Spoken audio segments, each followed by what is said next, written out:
this should be fun. Oh, boy. There are certain fundamental truths about this world which are so universal that anyone, no matter their race, colour or creed, can pretty much agree on them. 1. Never trust a post-Vindaloo fart. 2. Spreadable butter isn't. 3. Anytime a woman starts a sentence with, "a real man would," you know you're about to hear some weapons-grade. And to that not-so-illustrious list, we can add that the Snow White live-action remake was, without a doubt, one of the worst ideas in the whole history of entertainment. Absolutely, sir. Possibly the most predictable of all failures, a project conceived for all the wrong reasons, starring all the wrong people, pushing all the wrong messages, and telling the entirely wrong story. Yep. After all the delays and the controversies and the speculation that have been swirling around it for what feels like decades now, it was actually kind of weird to finally sit down and just watch this thing. Yeah. Like meeting a celebrity after following their career for years. Yep. Not a good kind of celebrity, more like a Jimmy Savile kind of celebrity. The kind... Yeah, I know who that is. And, it was weird because of all the controversy, as the people in the UK say.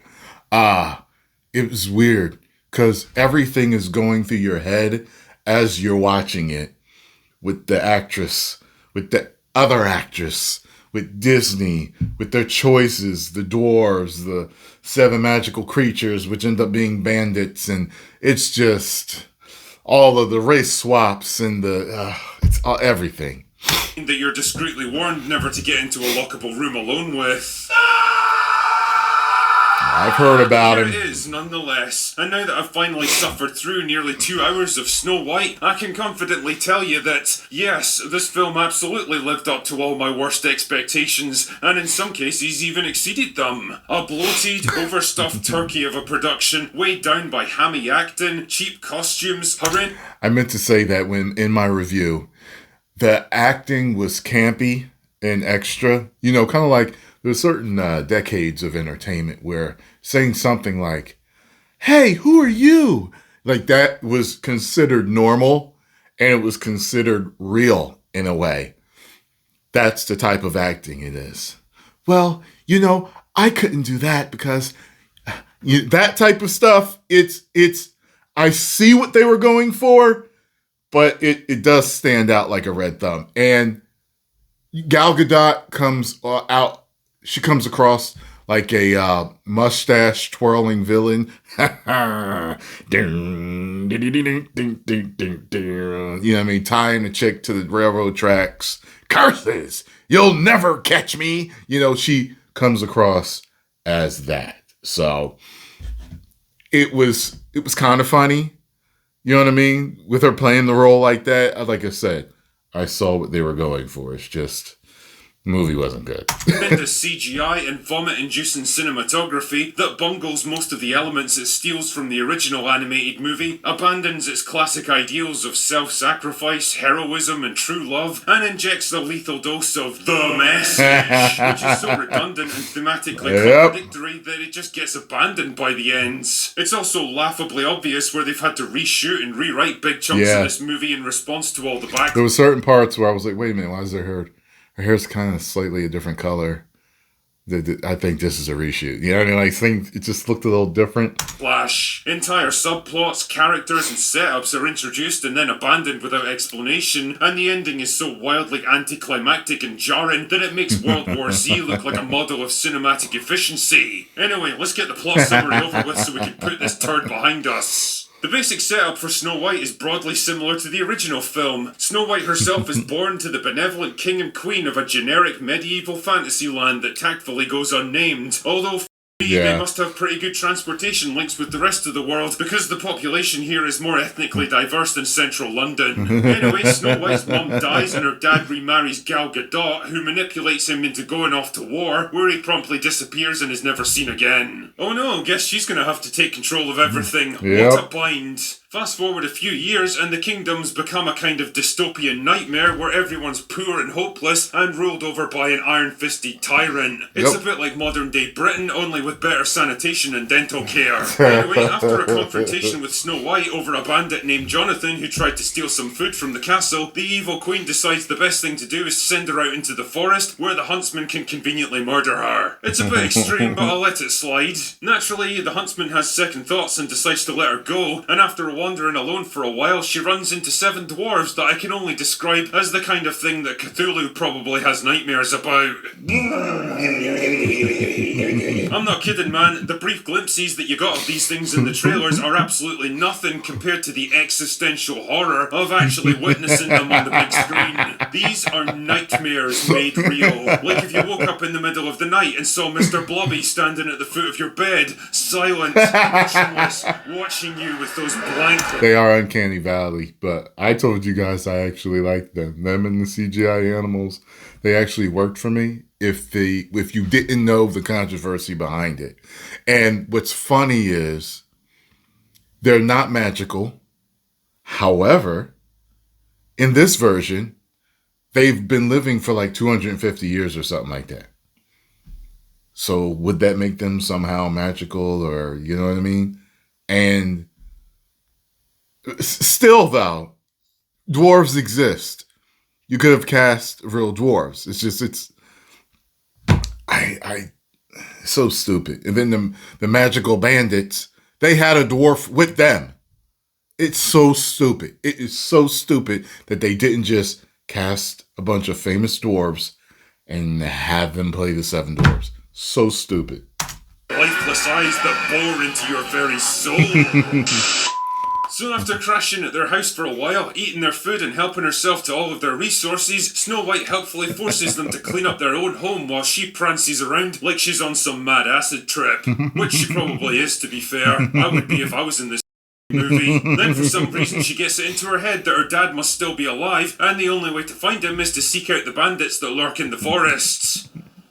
So naturally, she runs into Jonathan about 5 minutes after leaving the house so that the rest of the plot can happen, and he protects her from the evil queen's soldiers by taking an arrow that was meant for her, so she brings him back to the dwarves to get fixed up. Oh yeah, you know those looking Starbucks baristas from those early set pictures that everyone thought were the dwarves? Well, those are the bandits, who are actually out-of-work actors forced to become thieves because the evil queen's taxation policies shut down their entire industry. Is that a reference to something? Is that a reference to something? Is that a reference to something? No idea. Anyway, Jonathan decides to lure the Queen's soldiers away to give Snow White time to escape, and then immediately gets captured because he's a bumbling idiot. And the evil Queen decides that she's had enough of this frankly one sympathises, so she turns herself into an old hag and manipulates Snow White into eating a poisoned apple that makes her go a bit dead. But that's okay because Jonathan escapes prison so that the rest of the plot can happen and gives her the world's least passionate kiss, which brings her back to life so that she can begin her cunning plan to overthrow the Queen and take back her kingdom. Do you want to know what that plan is? Are you ready for the 4th dimensional here we go. Mega chess that she plays here that would probably give Christopher Nolan a brain hemorrhage? And here we go. Well, she walks into town and then convinces the soldiers to turn against the evil queen because she can remember their names. I'm not kidding. Yeah, it's personal. She knows my name. She truly cares. She's down to earth, not up there looking down on me. That's her plan. So the evil queen gets mad and smashes the magic mirror and then turns into black glass and shatters, and Snow White becomes the new queen, and that's it. They all live happily ever after. Now, there's a lot I want to say about this movie, but first, let us begin with the positives. And as hard as it might be to believe, most of them actually concern Rachel Zegler. No! Don't get me wrong, she might be an obnoxious arsehole in the real world, but credit where credit's due here. She actually isn't terrible as Snow White. I mean, her outfit looks like it cost like $100 off Amazon. Her haircut makes Anton Chigurh like a cutting-edge trailblazer. Her performance is a bit over the top and theatre kid at times, and her American accent comes and goes depending on whether or not she's in a reshoot. But yeah, I will tell the truth about someone and give them their props if I have to. You know what I'm saying? It's like like I said, she can sing. Okay, you know what I mean. I said that, and the acting was good for what it was, what they were trying to do. You know what I'm saying? And she's a cute chick. She's not unattractive. Okay, so you know what I mean. But I saw people in my comment section. Yeah, she probably can't really sing. I'm like, look, y'all, don't be afraid to tell the truth about somebody just because you don't like them. You know what I'm saying? Like, it doesn't mean you lie about them because you don't like them. You can say, oh, you can get all that out of the way. Hey, this guy, he's a great athlete. He's broken this record, that record, but he's an effing a-hole. You can do that. You can give someone their props. Just tell the truth. It's fine.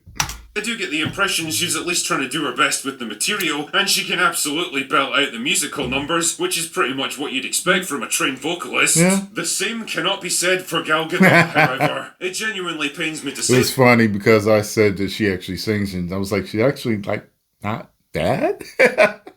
But I said there were certain numbers where I was like, wait a minute, is that her or is it not her? And people were saying, there were other reviews I saw where they were like, that they thought it was auto-tune that they used to make her sound better at certain points, which I would believe because I don't think she's known to be a singer. By the way, wasn't Hugh Jackman in the musical? Was he any good? Like, yeah, I know you love Hugh, but don't lie. Like, can he sing? Like, let me know. This, but I think we all need to come to the acceptance that girl cannot act. It takes a special kind of charisma, people always going in on Gal, range to play a good Disney villain, and well, Gal Gadot doesn't have it. Her delivery somehow manages to be wooden and scenery chewing at the same time, and when she has to deliver a big musical number, you can pinpoint the exact moment where they swap out her voice with someone who can actually sing. Imagine there's no heaven. Jonathan is yet another entry into the bumbling, forgettable, non-threatening male sidekick list of modern-day Disney heroes. There's brief moments where it seems like he might be displaying the tiniest bit of attitude and heroism, but then it's immediately squashed to reinforce the idea that men are all just a bit useless.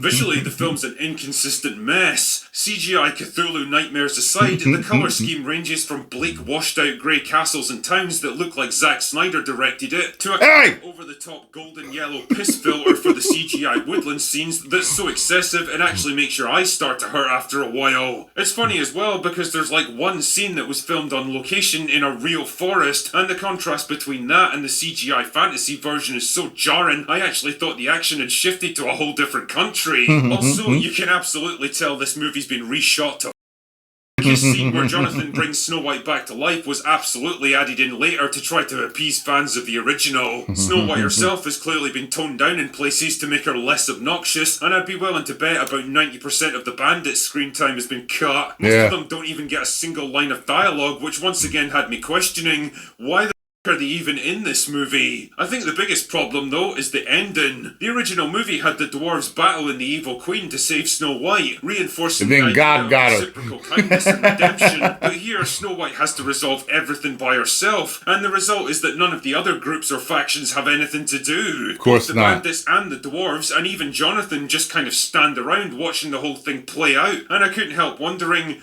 what is the film even trying to show us here? Snow White as a character seems to be all about equity and shared responsibility,